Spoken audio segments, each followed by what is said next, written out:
浅谈学术研究会遇到的著作权议题。随着数位科技的发达与进步，透过网络搜集资料已成为普遍学生搜集文献的管道。我们都知道，创作完成时，著作人即拥有著作权，也知道非营利学术上有某种程度的合理使用范围。但是在我们搜集、引用资料的同时，还是必须注意著作权的相关规定。除了避免侵害他人的权益，也要遵守学术诚信，才是真正的合理、合法使用著作。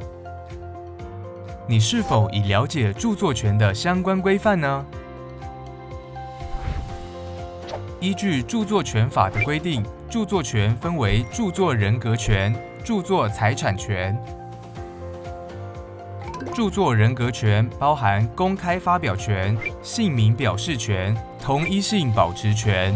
特别要注意的是，著作人格权的保护期间为永久。著作财产权包含重制权、公开口述权、公开播送权、公开上映权、公开演出权、公开传输权、公开展示权、改作权、编辑权、出租权、散布权。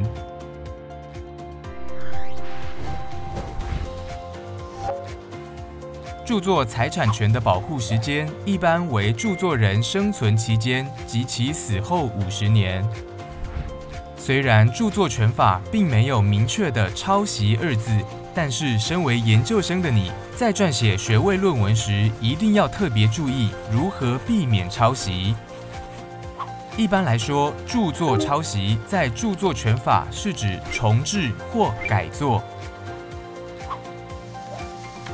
重制是指以印刷、复印、录音、录影、拍摄、笔录或其他方法，以直接、间接、永久或暂时的重复制作。例如，学生直接将期刊上学者的研究结论复制贴上，而且没有注明引用。改作是指以翻译、编曲、改写、拍摄影片或用其他方法把原著作另外再创作。举例来说，学生私自将国外期刊上的研究结果全部翻译成中文，并投稿在校内的研讨会上公开发表。所以，当我们在撰写学位论文时，一定要遵守学术诚信，不仅要时时警惕自己，更要秉持诚实的态度。在搜集资料、撰写文章的同时，必须谨慎为之，如此才能成为一位专业、负责任的研究生。